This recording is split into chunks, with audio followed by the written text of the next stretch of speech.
જૂના જમાનામાં ડેન્ટિસ્ટ તો હતા જ નહીં, તો પણ એ લોકોના દાંત એટલા સ્ટ્રોંગ હતા કે આજે પણ કોઈના નથી.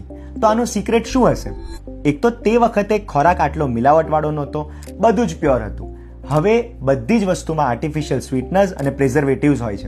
અને હજારો વર્ષ પહેલાં ઋષિ મુનિઓ દેશી ઉપાયનો ડેલી યુઝ કરતા હતા. તો ચાલો આ ઉપાય વિશે જાણીએ.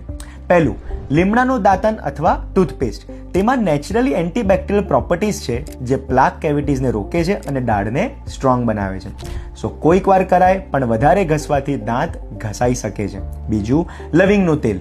ઇમરજન્સીમાં થતા દાંતના દુખાવામાં રાહત આપે છે. સો ઇમરજન્સીમાં લગાડો અને પછી ડેન્ટિસ્ટને બતાવી આવો.